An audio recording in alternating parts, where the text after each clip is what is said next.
whatever industry you pick, if you outwork everybody, if you try to be a little smarter than everybody, if you try to be a better salesperson than everybody, if you try to be better prepared than everybody, you've got your best chance. Because if you don't do it and somebody else does, I have the saying, work like someone's trying to take it all away from you. I actually work like someone's spending 24 hours, working 24 hours to take it all away from you.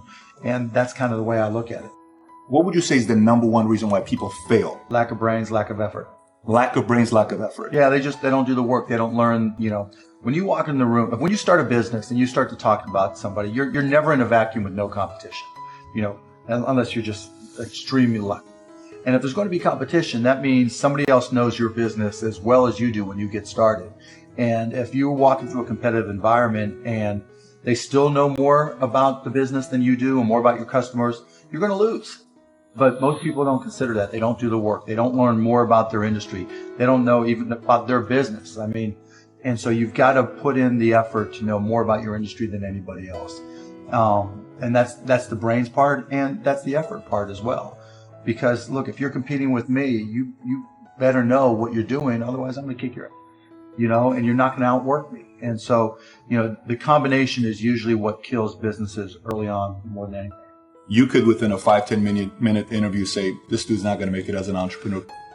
Yeah, I can typically tell, right? I can tell by their passion. I can tell by their focus. I can tell by their preparation.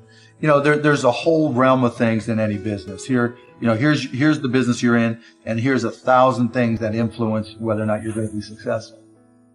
Through my experience in businesses, I can put myself in his position and say, okay, here are 900 of the 1,000 things he has to be aware of, and then go through and ask. And by how many of those or her issues they've been able to address already, that kind of gives me a sense of how hard they're willing to work. And I can tell by the questions they ask me. So all I have to do is say, okay, what do you want to know?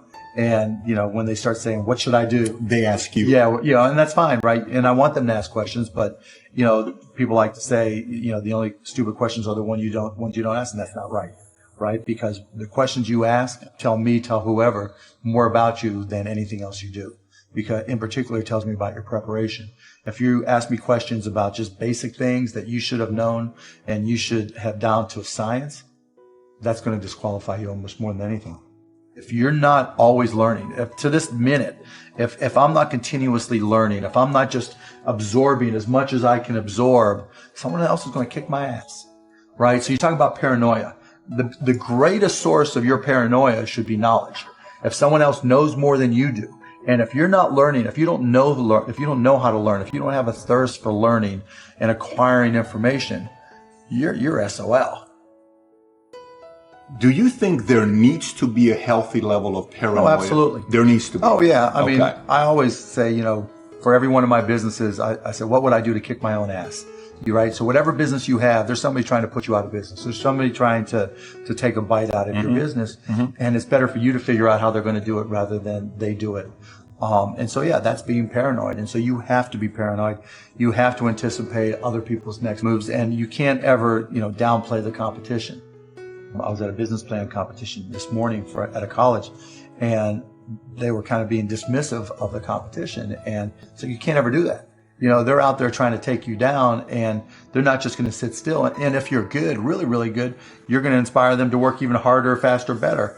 And so you have to be, very self-aware of what you're good at and what other people are good at. And, a healthy dose of paranoia makes a big difference. Is very helpful. Let's transition to a different subject with college. You went to IU, Yep. right? Now, you got a lot of people that say, forget about school, drop out of school. They're idiots. So you think they're idiots. Tell me why. If you're going to have and run a business, if you don't understand accounting, you're already behind the 8 ball. Can't you hire a guy that knows how to But run then they still have to communicate to you. Your accountant might tell you you're profitable, but your cash is going down, not understanding a breakdown. And when you don't, you think you need college to learn that? Yeah, I think you do, right? Because it may not, for some people, look, if you're so self-motivated that you can take an online course in accounting and teach yourself everything, you're way ahead of the game anyways. But most people aren't. I don't care if you go to a community college and take accounting and spend $99 for the class. Just, spending the money forces you to be more obligated to do it. But accounting, finance. If you want to achieve greatness, you must outwork everyone. Mark's story began with humble beginning. He didn't inherit a fortune or have access to privileged networks. Instead, he relied on something anyone can possess, a relentless work ethics. Mark's unwavering commitment to outwork others propelled him to extraordinary heights. He founded and sold successful startups, became a sought-after investor, and ultimately reached billionaire status. To a lesser extent, marketing, sales, if the school offers that. These are all that's the language of business. And so while it's possible to teach yourself these things, and while it's possible to hire them, when you're starting your own company, you don't want to have to spend money hiring an accountant. Well, let me tell you that if you've gone through all these classes, you probably don't have to hire a lawyer to incorporate, right? You can probably figure out yourself. And so your cost of opening up a business drops. But even more important than all that, that's the blocking and tackling. That's the language of business. You know, the thing I learned at Indiana that was more important than anything else, I learned how to learn. And learning became far more important to me because the one certainty in business is that it's always going to be changing. How does one entrepreneur increase the speed and areas that they can increase? There's certain things you can't control. Speed in what way? Speed of growing your business. All right. So how fast can I grow? Yeah, I mean, it just depends. You've got to know your own skill set, right? And you've got to know how that fits within your company's life cycle. You know, some companies are slow grind, and you just have to understand that, and you've just got to bide your time until it starts to click, and then grow with it quickly. You know, if you're trying to release a product that needs to be ubiquitous, you've got to go as fast as you can, and then you know release a product, like a launch. Yeah, and you know there's a lot of people who will say, you know, perfection is the enemy of profitability, right? And that doesn't mean you have to wait till it's a perfect product. It really just depends on what the product is. It, you know, a barbershop, right? Is it an app? Is it a service? Is it a product? But you know, the key is looking for the low hanging fruit. What customers are willing to write you a check or commit to it, you know, so that they're willing to integrate it into their daily lives or integrate it into their daily business. And so getting a commitment either through time or revenue is typically what I look for. And so if I can get a commitment, then I'm going to be able to learn. I'm going to see how they use it. Do they sustain usage? And then once I get the next one, you know, hopefully it came a little bit faster than the first one. Then I can ask for referrals, and then the next one, then the next one. And I just try to ramp it up. You know, when I bought the Mavs, we had no season ticket holder base.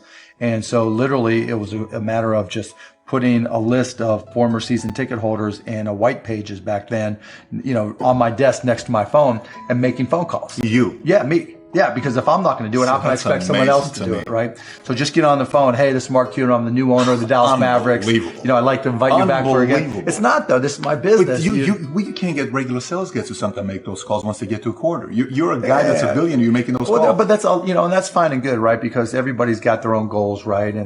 But still, I don't want anybody at the Mavs to be able to say, well, he's not willing to do the work, right? There's, you know, if I walk around, I'm picking up all the papers. I'm not saying go get that picked up. I'm like, okay, that's trash. I'm picking it up.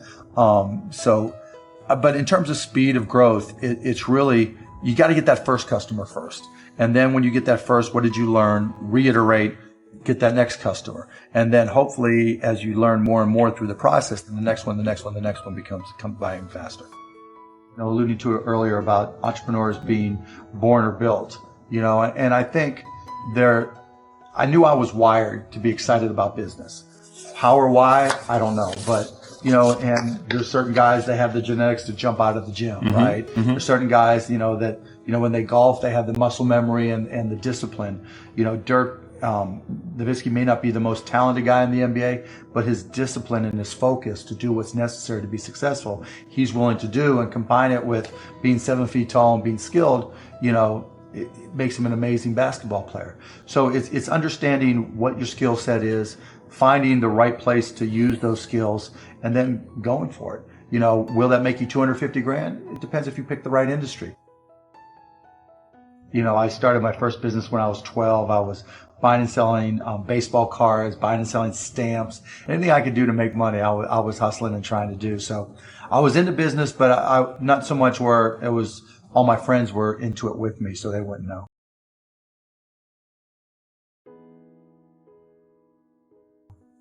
Baseball cards. Yeah, baseball cards, you name it. I mean, I grew up in Pittsburgh. And so I would, probably even less than 12 years old, I would go out and buy a bunch of baseball. Today, Mark Cuban continues to inspire and mentor aspiring entrepreneurs. He emphasized the importance of outworking everyone, not just for personal gain, but also to leave a lasting impact on the world. Mark Cuban's philosophy of outworking everyone has transformed countless lives, from ordinary people to top athletes and innovators. The power of relentless effort has reshaped their destinies. Remember, success is not guaranteed, but the willingness to outwork everyone gives you a fighting chance. Believe in yourself, embrace the grind, and never settle for. So, take Mark Cuban's advice to heart. Find your passion, set your goals, and let your determination fuel you. Outwork everyone and watch the world open its door to your dreams. That's it. Thank you for watching. Please like, comment, and share. Have a good day. See you in the next video.